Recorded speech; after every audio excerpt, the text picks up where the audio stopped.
Everyone, and welcome. My name is Rodney Corte, and today I'll present an overview of two features that have recently been added to REMCOM's XFdtd for helping assess antenna array performance for 5G applications. I'm going to focus on mobile device applications in this webinar, but XFdtd is a robust generic tool that can be used for base station and access point design as well, among other things.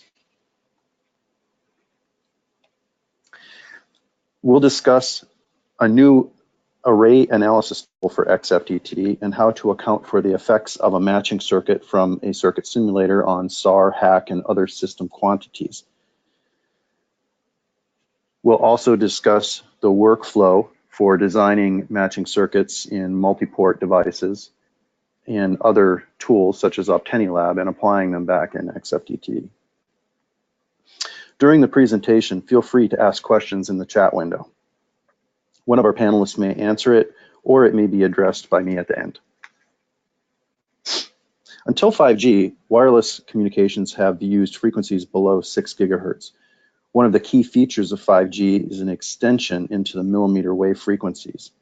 Bands in the 24 to 30 gigahertz range will be widely used, with bands centered on roughly 38 and 67 gigahertz also being planned.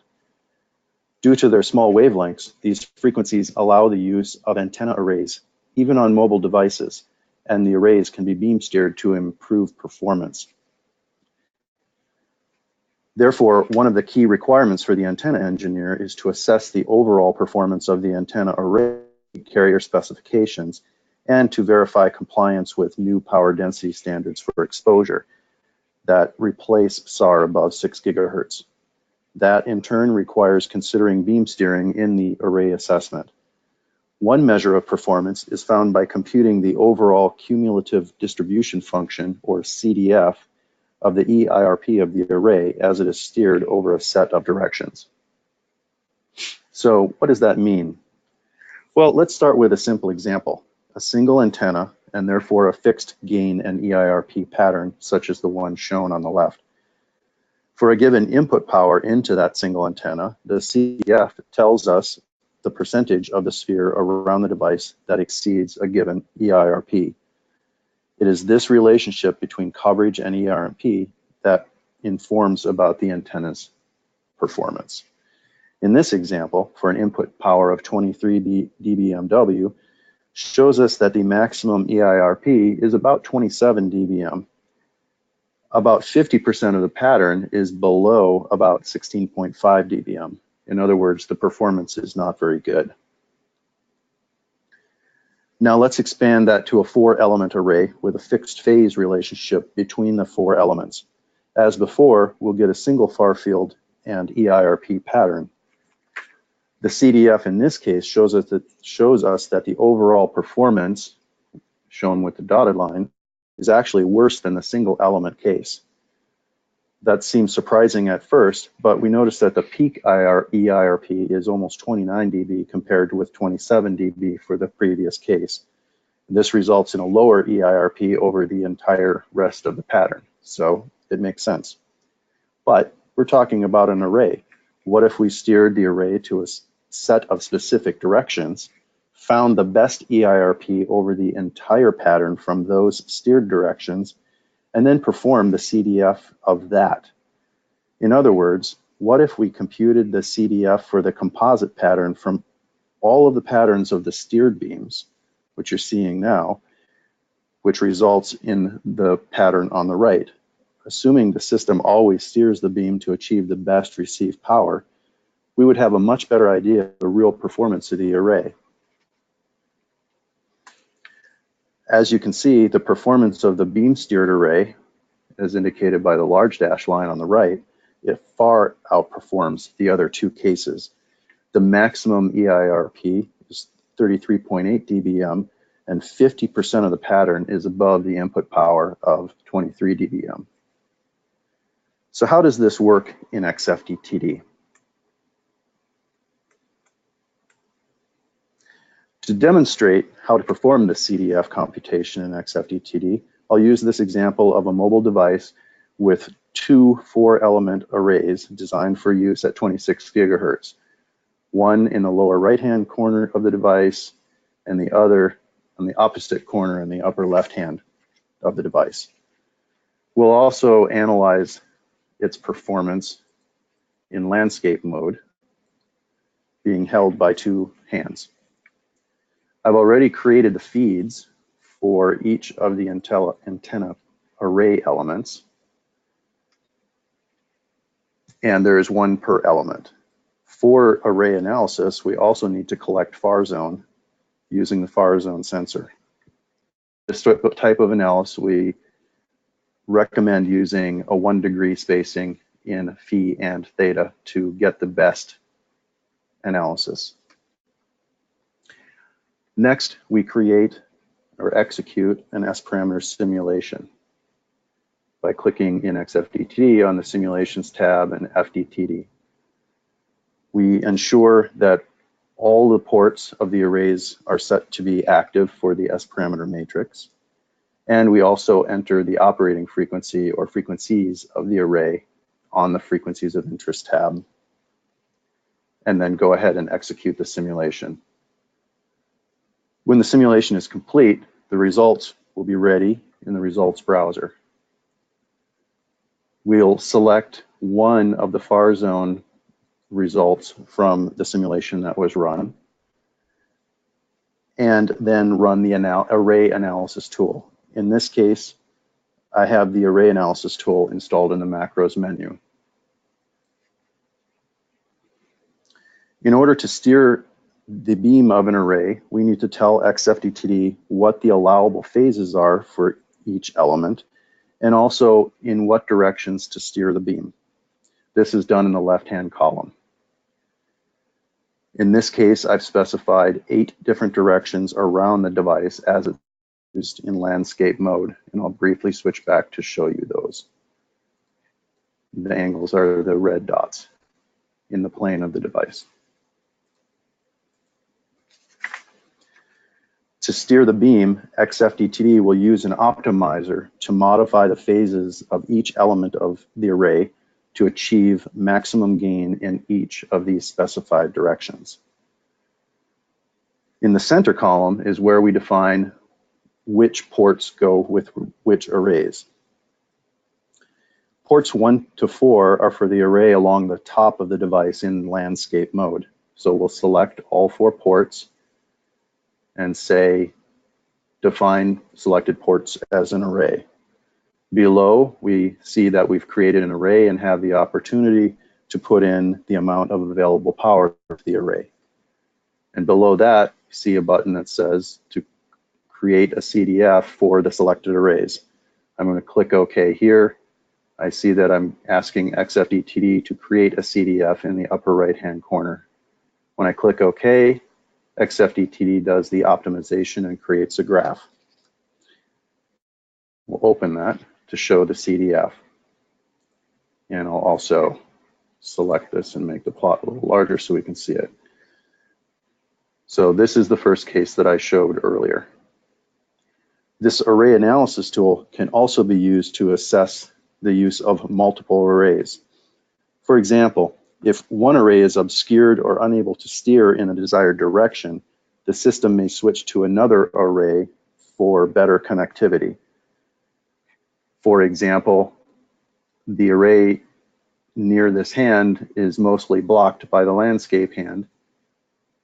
The one on the top is open. So we would expect that there would be some cases where this array might have better coverage than this one, but mostly this one will be better.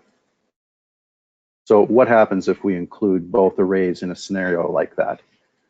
We'll run the array analysis tool again, and as before, we'll define ports 1 through 4 as an array, and we'll also define ports 5, 6, and 7 as a separate array. Each array is set to have an input power, available power of 23 dBm. For completeness, I'm going to create 3 different CDFs, one for the first array only, a second CDF for array only, and the third CDF, which is what I was just talking about, is using the 2 arrays in combination with one another to get better coverage. And once I've defined those, I can click OK. XF does its optimization and will create a new graph with all 3 CDFs.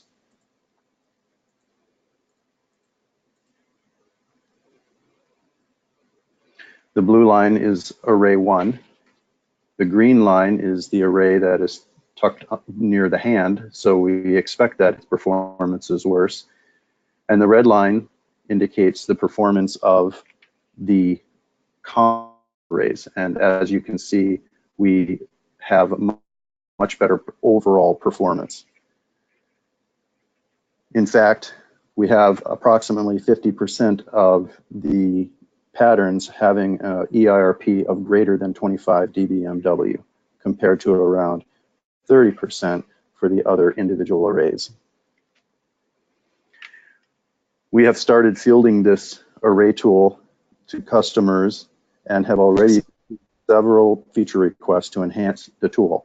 And future releases of XFdtd will continually add to this capability. We're definitely open to suggestions of what you need us to get your job done. Please let us know. Back to the PowerPoint. The second topic of this webinar, I'd like to show you how to export data from XFdtd to Optenni Lab for designing matching circuits for a multiport system, and then how to apply those circuits back in XFdtd to assess efficiencies, SAR, and hack. Although we're talking about Optenni Lab, a similar process can be used with ADS, CUX, or any other circuit solver.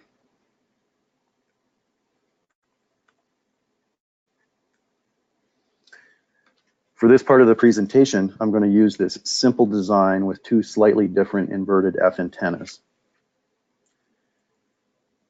Antenna 1 at one end of the device will operate in band 7, and antenna 2 at the top of the device will operate in band 8. And this device has a case and some dielectric around it, as well as a flat phantom, so that we can compute SAR. The setup is the same as in the array case, where we define a far zone sensor, and in this case a 5-degree spacing is sufficient, and we define our feeds for the antennas. Finally, we run an S-parameter simulation as before, ensuring that both feeds are turned on. And then we also need to specify a set of frequencies within our bands of interest as our frequencies of interest.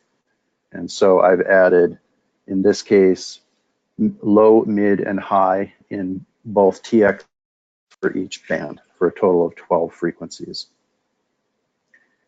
Once the simulation is complete, we go to the results browser, and as before, select a far zone sensor from the simulation, and right-click on that result, select Export, and export to Optenni Lab. XFdtd collects all the data that Optenni Lab needs to do multiport matching and opens Optenni Lab to load the data. And in just a second, we can see our S parameters from XFdtd, as well as impedances, efficiencies, and the radiation patterns that XFdtd exported to it. So to start multiport matching, we select multi-antenna matching, and Optenni shows a block diagram of our system where we have ports 1 and 2 being our antennas, where we want to insert our matching circuit. And in this case, we are going to define our frequencies in Optenni for the matching as port 1 being band 7.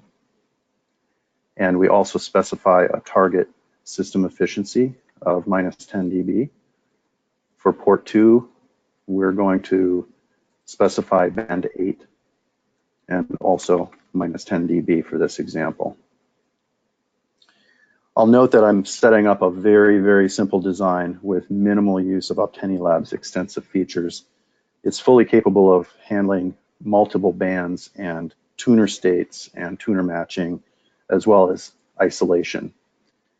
I'm not going to use any of that, but one thing that I am going to do is allow Optenni Lab to automatically choose a topology for my matching circuits. And I'm going to let it choose up to 2 components for each matching circuit.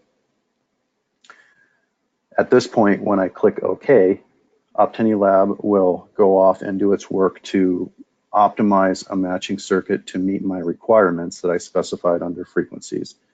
That takes a little bit of time, so I'm going to switch over to a project that's already completed. We can see in this right-hand side the circuit with which elements and values that Optenni Lab chose for each port, as well as a Smith chart of the S parameters, which aren't too bad, and a plot of S parameters and efficiency in this window. And we can see that we almost met our efficiency requirements in the high band, but missed it quite greatly in the low band. That's okay, just an example. The thing that we're missing from this display is how the matching circuit affects HAC and SAR with the matching circuit. So what we can do is export the S parameters for the matching circuits back to XFdtd and have XFdtd tell us that. We can do that by right-clicking on the circuit and selecting Save Circuit S Parameters. And since we have multiple ports, I need to tell it which port each time that I'm going to export. So first time I'll select port 1, just call it port1.s2p. And likewise for the second port, export port 2's S2P file.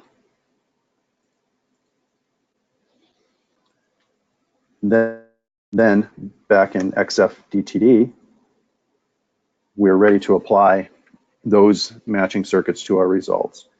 As before, we select the far zone sensor from the simulation, select macros where I have this tool installed, and select apply matching circuit to steady state results. A window opens up that has a block for each feed or each port that was defined in the original system. And for each of those, we can define what our feed resistance is, what the available power is, and also the S2P file for that we would like to apply for that port. In this case, it's port 1.s2p, and in this case, port 2.s2p. Below, we can check which results we want to see. We had a SAR sensor for this example, so I'm checking both the 1 gram and the 10 gram average. And then I also want to create a plot of system efficiency, magnitude of S parameters, and I only want to see the diagonals of the S parameter matrix. When I click OK, XFdtd will go off and do its computation. And again, this, especially with SAR, can take a little while, so I'll just go and show you the result. In the simulation, or in the scripting window, XFdtd will print out a lot of information for each of the frequencies of interest that I specified that have the matching circuit applied. All of the quantities in the current implementation can be displayed in a graph except for the SAR bounds. So we can see from the output here for each active port what the effective SAR will be with the matching circuit applied. Back in the application, we've also plotted the system efficiency and the S parameters, both of which match exactly what Optenni Lab predicted in that tool. So back to our PowerPoint. I hope you found this presentation useful. More information and downloads for both of those tools can be found on the support site at support.remcom.com. Thank you, and have a great rest of your day or evening, and check on questions.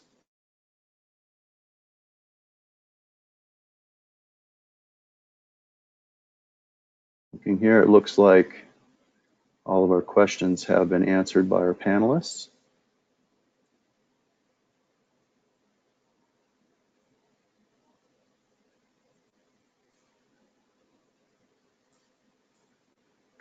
I'm just looking over very quickly the questions to see if there's something that would be useful. Question, what generates the CDF, is an algorithm in XFdtd that computes the beam and then performs the computation to create the CDF.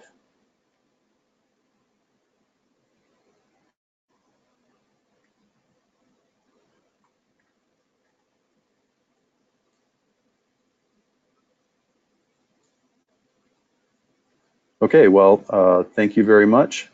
Please let us know if you have any other questions. Have a great day.